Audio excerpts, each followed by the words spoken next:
guys. Tignan nyo guys. Ano kaya ginagawa ni Papa?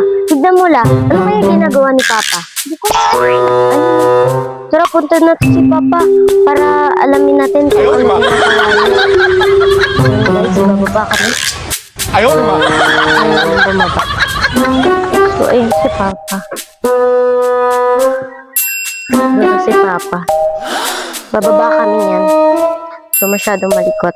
Yan. Dali, ako na. Yan na.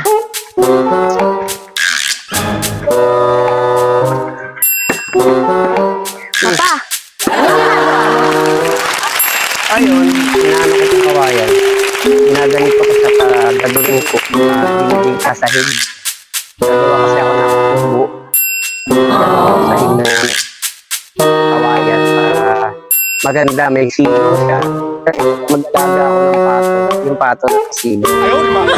Kaya siyempre, pagka nag-ano ako ng ganito, kinabis ko na yung mga kawayan, no? So, marami pang kawayan. Kaya ako, inaano, yung kawayan, no? So, yung kawayan na yun, pagka na, ano, yung mga panglatag natin sa paa, yung pang-flooring natin, pag hindi nagkasya, kukuha pa tayo doon. Sa ngayon, hinihimay-himay ko muna para mabawasan ko yung tambak ng kawayan dito. At bukas, mag-ano ako ng damo ulit para malatag ko doon yung mga masusunog na damo para makuha ko yung ibang kawayan. Yung kawayan kasi na malalaki nasa gitna, masyadong matinik. So, kailangan kong alisin yung tinik bago ko makuha yung kawayan. So, sa ngayon, ito muna, no?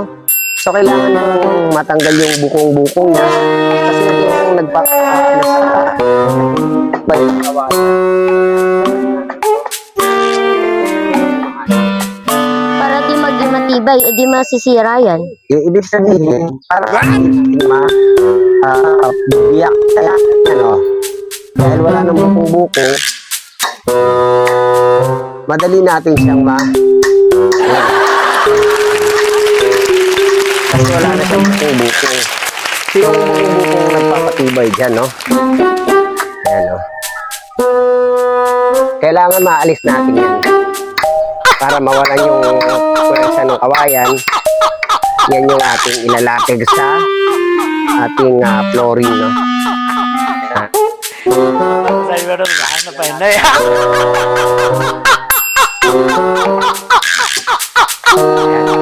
Yan. Gaya, matigas ha. Kasi yung bukong-bukong niya guys, yan ang mahirap na aning. Ayan. Titis-tisan natin to guys pag nakuha ko na lahat yung ano niya, naputol-putol na natin,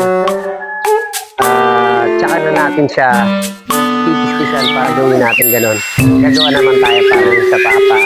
So yun guys, ang abangan niyo sa akin, no? Sa paggawa ko ng kubo na may silong para sa ating alagang pato. Let's go guys, thank you.